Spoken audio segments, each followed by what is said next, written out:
I'm aware that the Lung Cancer Clinical Expert Group has produced a document called Differentiating the Cs. I think that's the coughs of COVID-19 and the cough of lung cancer. Can you tell me, what's the issue here? Well, as a CEG, we were concerned that lung cancer services in general were being very seriously affected by the COVID pandemic.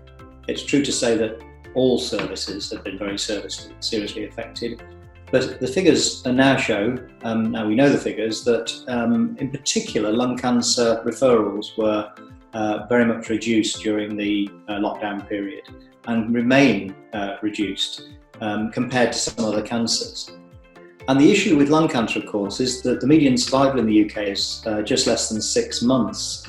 So over the lockdown period, we will have lost, unfortunately, an awful lot of people. And the whole drive in cancer diagnosis in general is early diagnosis through rapid presentation of the patient with their symptoms to the primary care sector, and then rapid referral on for investigations and confirmation or otherwise of the cancer diagnosis. Now that's gone out of the window completely with the COVID pandemic, because the message was, if you have a cough, stay at home. The message for early awareness and early diagnosis of lung cancer, of course, is just the opposite. It says, if you have a cough for more than 3 weeks, call your doctor. It could be something more serious.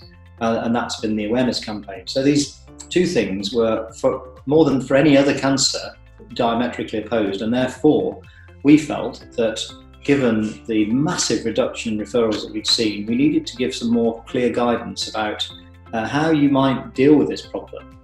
And we're hoping, because we've also been lobbying through a number of government committees, that if there is a second wave, that we have a much clearer message to people about how they should think about cancer and still get in touch with their primary care.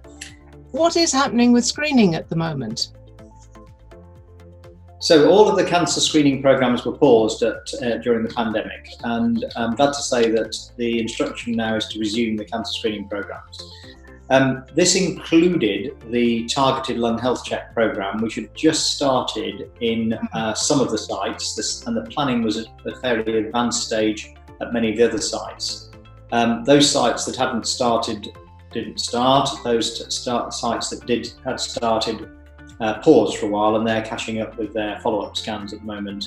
And there are a number of sites now that have already restarted. There is an intention, I don't know whether you've seen the phase 3 intention letter, but that has included the targeted lung health check program to resume as well. So we are expecting it to carry on. I'm glad to say that many of the programs that were not initially funded in the targeted lung health check program have also now been included under the umbrella of that. So we now have 23 sites in total, which is a substantial increase on the 14 sites initially.